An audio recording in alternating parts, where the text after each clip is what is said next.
So here we are. This is a little part of my new lathe. I've got this new lathe. Wonderful, heavy old machine.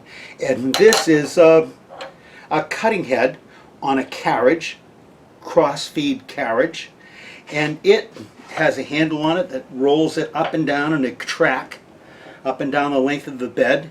And it's got a handle on this that turns this plate in and out. And it's got a small handle on this one that moves this thing in and out along this path here. If you were cutting threads, this is an awful lot like a machine lathe back in its day for making threads working on pieces of metal. And similarly, it has a contraption called a lantern on it. Very cool little lantern. It has a at the moment it has a tool holder in it.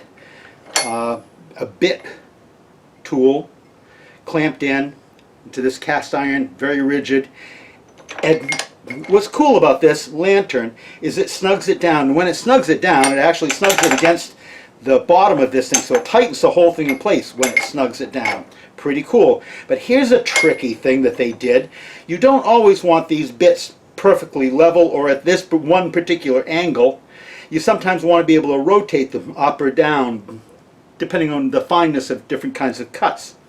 And it's got this dish-shaped washer on it and this curved plate at the bottom that you can roll up like this and have it pitch up more, or you can roll down and like this and have it pitch down more.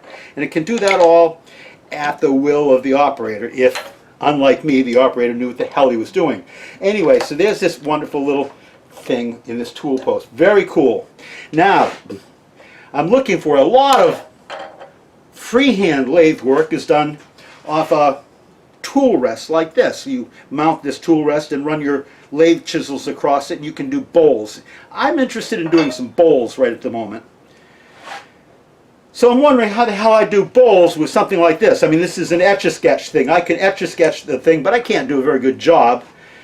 And I'm wondering how I'm going to do this. God, I got this machine, I'm thinking, and it has no banjo for a tool rest holder. And I'm wondering what the hell I'm going to do. And I'm just sort of frustrated because I don't know what I'm talking about. I looked on the interweb and there wasn't a lot of stuff. A little, but not much. Some old photographs, all of which show things, but none of them show what, a banjo.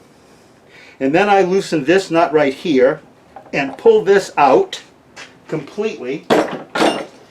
And lo and behold, there is a socket here that a tool rest fits right into, and I can move that tool rest any place that I want on the lathe by using these two controls. How fabulous is that? So this is just unbelievably controllable and convertible, and I just turn this right here and it locks it into place and I'm good for all day long. This has been another miracle old lathe moment from Uncle Dave.